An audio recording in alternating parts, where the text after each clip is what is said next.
and then 0.5 or kalahating metro ang pagitan. Ibig sabihin ito yung drainage. No? Follow-up question, paano kung alin ang pwedeng bawasan doon sa size ng flat? Diba? Sabi nyo 1 meter, 20 meter, 0.5. So, ang pwedeng bawasan, kasi sabi nga standard. Pero bakit pwede bang bawasan? Yes or no? Yes po, pwedeng bawasan. Ang length niya depende sa area ng lupa. Pero yung 0.5 na pagitan, saka ang lapad na 1 meter, hindi yung pwedeng bawasan. No? Tapos, sa pagtanim naman, may triangular na tinatawag. Ibig sabihin, triangle.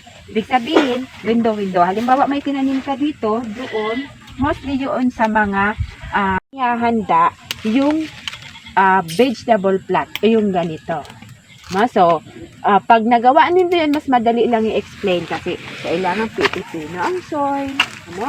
Alisin ang mga damo, kailangan gawa ng plot. Ngayon, ang taas po ng plot, pag summer is 4 inches.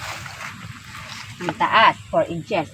Pag maulan, 8 inches. Kasi ibig sabihin, kahit malagyan ng tubig, hindi pa rin lulubog yung plots nyo doon sa tubig.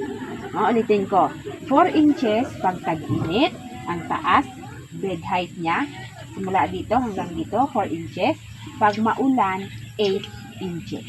Tapos, ang orientation or yung position ng plot is east-west. Ibig sabihin kung saan sumisikat at lumulubog yung araw.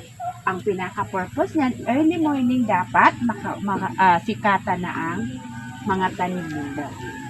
So, ang orientation is east-west. Standard size ng plot, 1 meter by 20 meters. And then, 0.5 ang dista pagitan doon sa drainage. And ang taas is 4 inches pag 8 inches pag maulan. Okay, sige, diretso kita. Yan yung ang tool room, yan po. Yan ang tool room ha. Kung halimbawa, manghihiram ng mga tools, yan ang tool room. Ito yung mga sahag. Yan, yung mga maliliit niyan sa baboy na yan. And then doon sa taas ang saraminan. Ito yung ginawa namin nung last na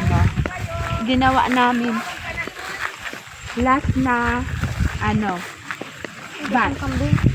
So yan, ang tawag dyan is compost pile.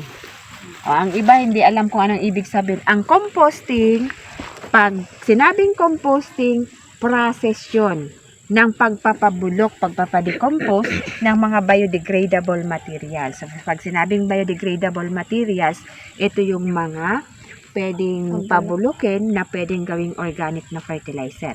Ang tawag dyan is compost pile.